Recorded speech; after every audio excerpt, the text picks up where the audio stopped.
And you answered questions about where you found those 7.62 shell casings, right? Yes. But you didn't actually find those casings, did you? No, I did not. But I don't remember the sequence of when exactly they came in. Okay. Those photos, you weren't there when they were taken, right? No. You never saw where those 7.62 casings were? Not physically, no. I was assuming that that Y building was where I indicated right there. Oh, okay, so you just assumed that. I did, yeah. But you never spoke to the 911 callers, did you? No. You may have been easily confused, right? I was confused, yes. Okay. And Mariah, she never told you anything about being locked in a basement, did she? I don't recall that, no. Okay. Wait a minute. So the witness lied yesterday and you lied today? And both of y'all witness for the state? Man. If you're new, make sure y'all hit that notification bell, that like, share, comment, and subscribe. Grab a seat. We finna dig deep. What's up, YouTube family, and welcome back to the channel. Man, y'all know we got to definitely take a deep dive into this actual Young Thug YSL RICO trial, especially when it comes to Lil Rod and the connection between him and YSL. Now, in this video, we got a major update for you today. Another one of the state's witnesses has just been exposed on the stand right in front of the jury. And this time, it's about the Lil Rod incident. So who really set Lil Rod up? Is he being framed? And did the state's plan just backfire again? Y'all know the vibes. Before we dig deep, tap that like button so you'll make sure you help the channel continue to grow. Definitely subscribe to the channel if you're not subscribed. And tap that notification bell so you'll get the drops whenever we drop. Y'all ready? Let's dig. So today started off with another key witness from the state actually coming to help the state try to paint the narrative and connect the dots when it came to this Lil Rod incident. Now what's interesting, Lil Rod's defense attorney wasn't having any of it. In a powerful cross-examination, the defense absolutely just ate the state's witness up, pointing out serious flaws in the investigation and this witness story. And when I say flaws, I mean huge gaps in how the initial case against Lil Rod was actually handled. Let's dig. Sure. My name is Al Hogan, A-L-H-O-G-A-N, and I'm a detective with Atlanta Police. Good morning, Detective. Good morning to you, sir. Can you tell the court how you are currently employed, sir? I am a detective with Atlanta Police. Currently, I'm assigned to general investigations out on Fulton Industrial, but prior to that, I was a homicide investigator for about 10 years. And Detective Hogan, can you tell the jurors how long you have been employed with the City of Atlanta Police Department? I have been certified police officer since 1987. I had a couple different jobs with the Sheriff's Departments and the Air Marshals. But anyway, I landed in Atlanta about 15 years ago. You remember that? Yes, sir. And can you tell the jurors when you confronted Miss Smith with the fact that what she was saying didn't make sense with what you already knew, did you tell her the identities of the people who were shooting? No. Did you, before speaking to Miss Smith, have any idea who they were? I didn't know him from a can of paint, no, sir. And was that something she was able to tell you based on what she described as what she saw and heard that early morning on February 23rd of 2019? That's correct. Yep. And while you were interviewing Miss Smith,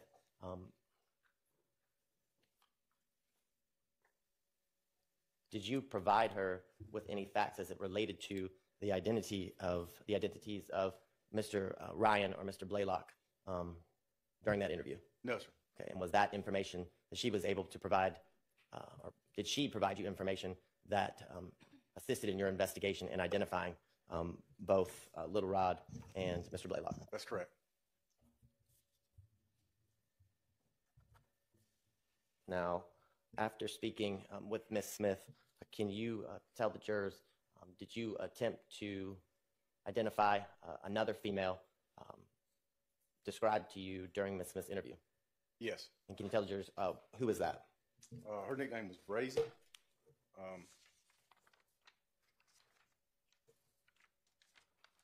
She was with Miss Smith. Your report. Tyhera Hartfield. Oh, excuse me, that's her mom. Oh, yeah, Tyhera Hartfield. That's right. So it sounds like using your report refreshed your recollections? Yes. Okay.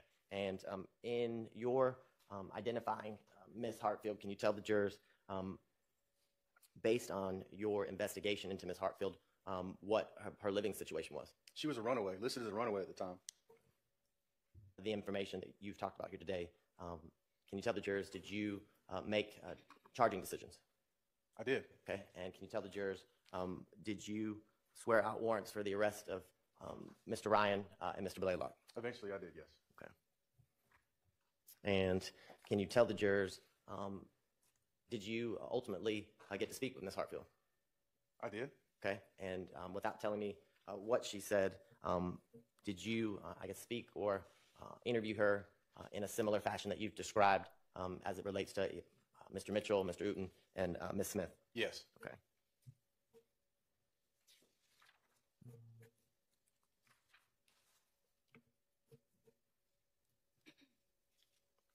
And during your investigation, can you tell the jurors, did you also receive a social media posting as it related to Mr. Ryan hours after the homicide? Yes. Okay. And was that something that you used and utilized in your investigation in taking out the warrants that you've described? Yes.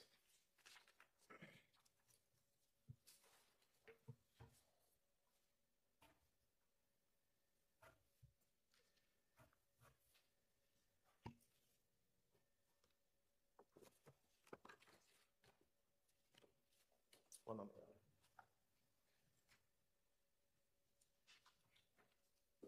I don't have any further questions pending redirect. So ask yourself, what have we learned so far from this witness by the state? For one, in my opinion, he definitely wasn't prepared by the state. For two, the defense is definitely poking out his lack of investigation when it came to the whole Lil Rod situation.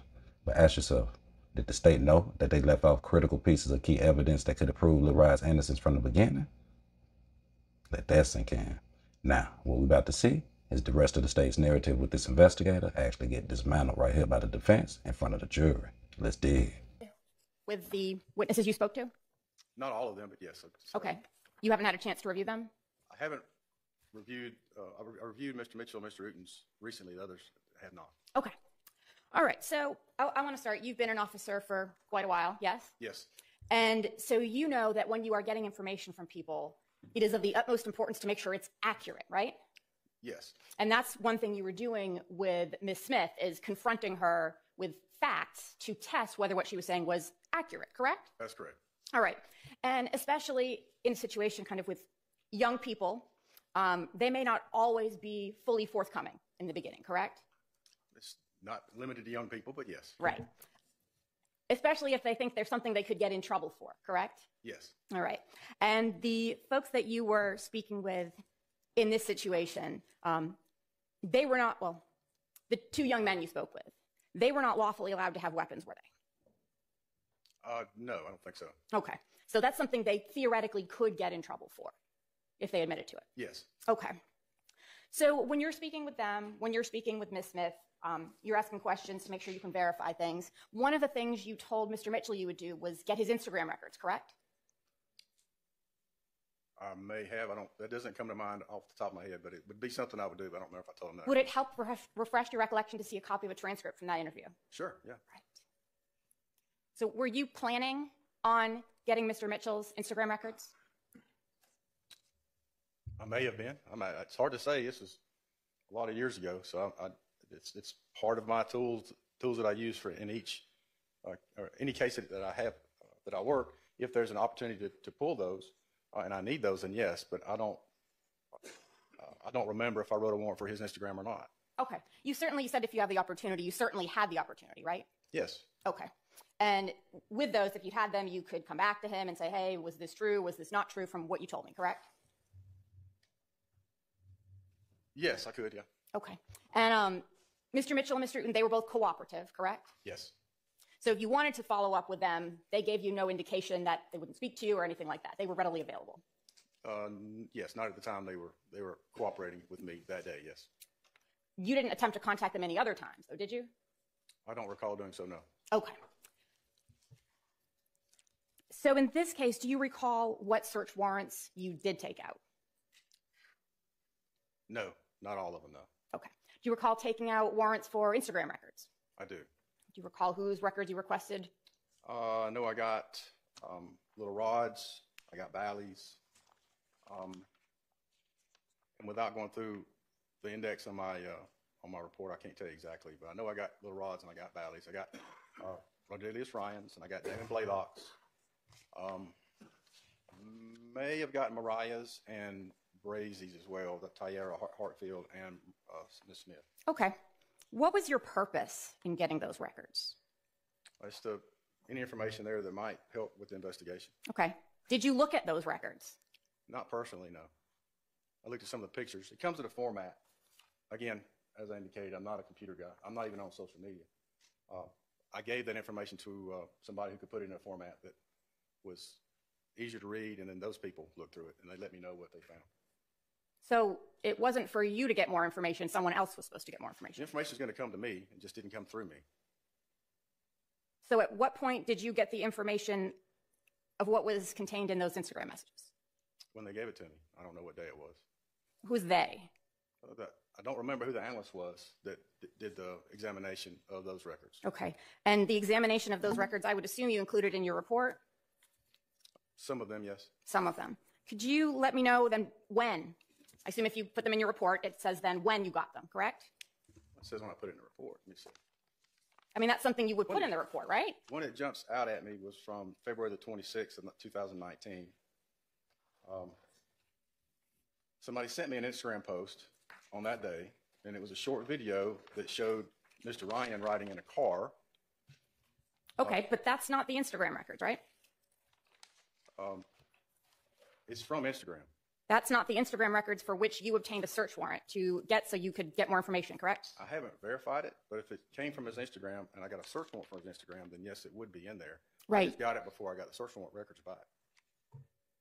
I'm sorry, if you could It was repeat that last posted. part. It was posted. Somebody saw it. They sent it to me. If my search warrant had not been executed and the information sent back to me at that time, it would be included in both records, but I got it before the search warrant records came in because somebody sent it to me right after it was posted. I wasn't aware of that person. So you didn't review the CAT? I looked at the front page. I didn't read every word. No, ma'am. Okay, so you didn't listen to the 911 calls? No. Okay. So if you're trying to speak to as many witnesses as you can, why wouldn't you speak to the 911 caller who wants to speak with you? Again, I didn't get the word that they wanted to speak with, or I would have. My plate was pretty full. I talked to a lot of people when I did a lot of work that day. Oh, okay, you're too busy. Yes, I was busy. Okay. The photos of the 7.62 shells, you didn't take those, correct? I did not. Okay, were they just sent to you, is that right? Yeah, they were included with the report, yes. Okay. And so is it from those photos you pieced together, say 10 NN that you've drawn a line on?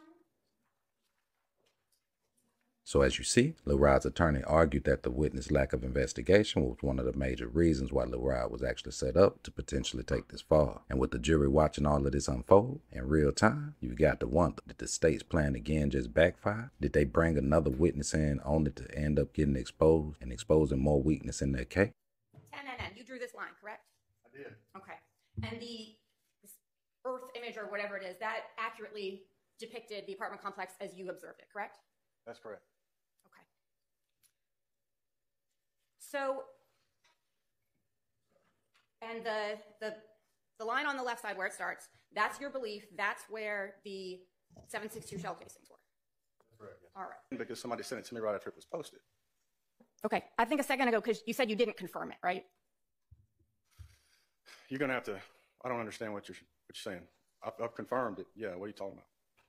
Well, I think about the content of the messages, you said you did not confirm with the records. I just said I'm assuming. Right. If it's in his Instagram records, I received it before the records came back from the search warrant.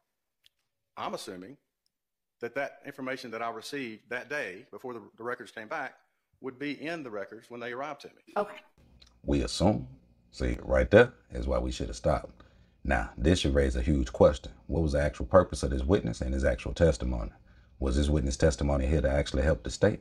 Because in my personal opinion, this witness testimony just exposed a long line of missteps that was taken by the state when it came to this case. Is this the main reason that the initial investigation into the initial charge was actually overturned? And is the state going to understand? One lesson taught and another lesson learned. Let's dig.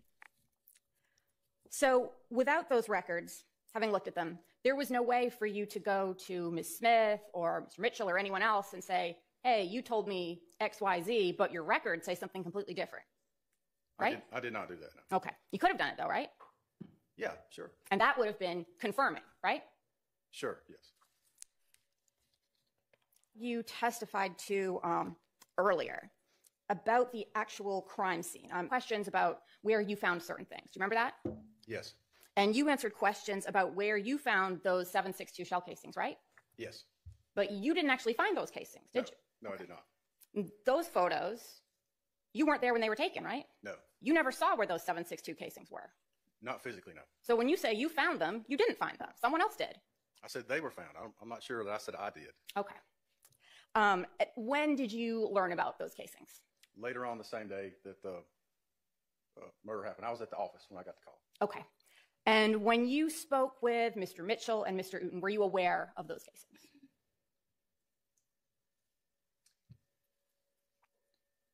As I recall, it was around the same time. I don't remember exactly the sequence of events, but I spoke with them later on in the morning. It was sometime around the same, a lot of things were happening at the same time, that we got the call about the shell cases. That's one of the reasons I did not physically see them, because I was busy at the office. So I asked the responding officer to collect them and supervise that. But I don't remember the sequence of when exactly they came in. Okay. Would it help refresh your recollection to see a copy from your trial testimony? Sure. I'm sorry, not your trial testimony, the last proceeding, several proceedings ago. Okay, sure. 1078, if that's helpful as well.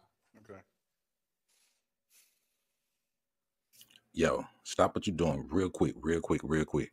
Hit that like button and subscribe to the channel. It's free. Hit the like button. Share the video. Hit the like button. Let's dig. So when you went out to the scene at the time, you were looking to speak with other witnesses, correct? If there were any. Originally, when I first got to the scene, yes. Okay. Yes. You were trying to speak with as many people as you could, right? Yes, I did. Okay. And you had access to the cab reports and the 911 calls, correct? Yes. Okay. And you had access to the 911 calls themselves, correct? Eventually, yes, I did. Okay. And anyone you spoke with, you would have put that in your report, correct? Yes, most of the general information. I don't necessarily put all the details, but yes. Okay, but like their name, right? Not always. If they don't wish for the name to be included, if I can exclude them, I will. Fair. But you never spoke to the 911 callers, did you? No. Even though you had their name and contact information, right? That's right. Even though you were aware that one of them wanted to speak to the police, right? If I was aware of that, I would have spoken with them.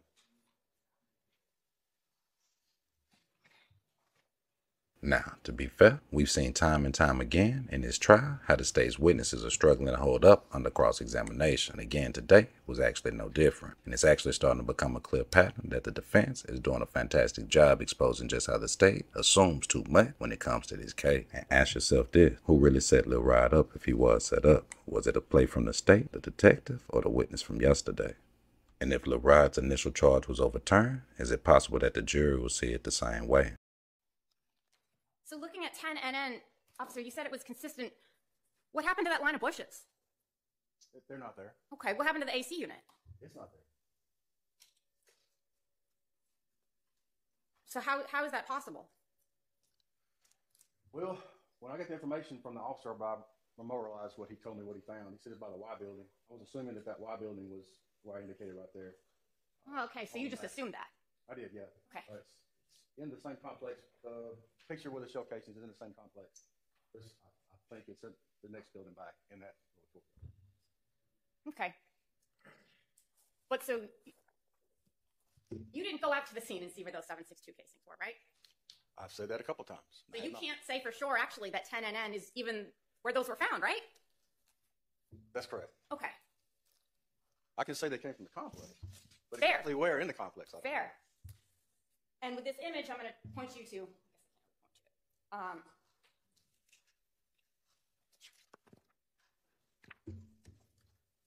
that corner right there, right? Yes. That's where Ms. Smith indicated one of the shooters would be, correct? I don't recall that. Where do you recall she said the shooters were? She said, if my recollection is correct, She saw somebody walk down the breezeway. Here? Yes. I believe, yes. Okay. So all those casings should be right there.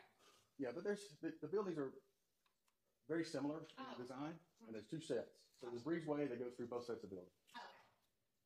So they're very similar. So it's easily confused, is what I'm saying, as far as locations, because the buildings look very similar. okay, you may have been easily confused, right? I was confused, yes. Okay.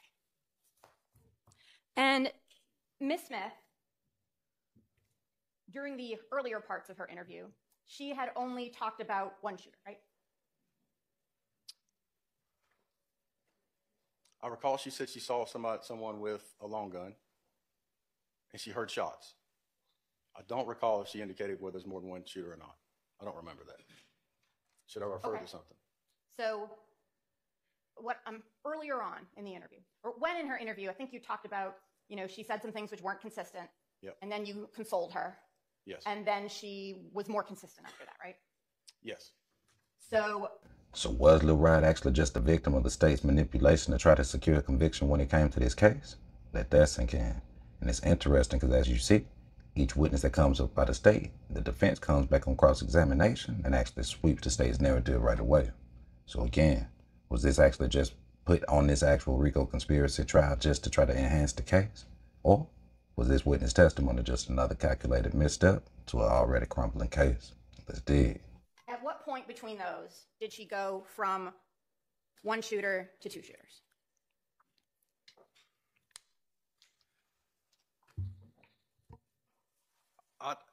I know when she described to me, she said she described the two guys that she was with, and she described each one of them having a different kind of weapon. I recall that. I don't recall if she stated that she saw anybody shooting. She just stated that she heard shots and ran. Okay. Saw both of them with guns, but I don't recall if she said she saw them shoot. My question was, when in her interview, before or after the consoling? It was after the consoling. Okay. Because before that, it was only one shooter, right? I knew that story she was telling me was crap, so I really wasn't paying much attention to it. Okay. So I don't remember what she said. And it was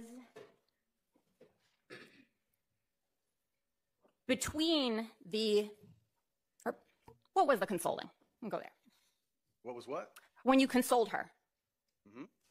What do you mean by that? Well, I'm a husband and a father. I've got a daughter. I just spoke to her in a fatherly tone, assured her of her safety, and calmed her down and encouraged her to tell the truth. Okay. But she didn't start doing that until after she was told to, I think, sing her ass off, right? I don't recall if that was said or who said it. You don't recall that? I'm not saying it wasn't said. I just don't remember who said it. Yeah. Okay. And there were discussions during that interview about whether she was implicating herself, right? I don't recall. Whether she could be going home or not? I don't remember that. She wasn't concerned with, or didn't seem as though she was concerned about getting in trouble? She was concerned about getting in trouble, yeah. Okay.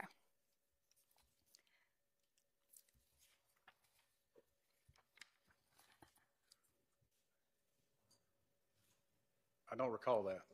Did you look at your interview? Well, I'll be honest with you, I did, but I forgot what you asked me for to be looking for in there. Okay.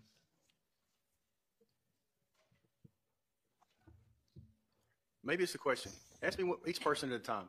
So, Mariah, you're saying Mariah said she knew Mitchell. Mariah told you, was the only part, well, Mariah indicated, whether through this or something else, Mr. Ryan had some contact, knew the existence of Mr. Uten, Mr. Mitchell, Mr. Holmes, right? You never went to any of them and said, hey, do you know this guy? No. Okay. And they never, gave you any names, saying, I think it was this person, or I have a problem with this, nothing. They, who? Mr. Mitchell and Mr. Uten. They said they did not know who shot at them. Had no idea. That's correct. And didn't ask them if they, had any problems with Mr. Ryan or Mr. Blaylock, right? Yeah, they're correct, yeah. Okay. And Mariah, she never told you anything about being locked in a basement, did she? I don't recall that, no. Okay. And she didn't tell you anything about Mr. Blaylock attacking her, did she? Other than when Mr. Blaylock. Oh, no. Okay. No, not that I remember. All right.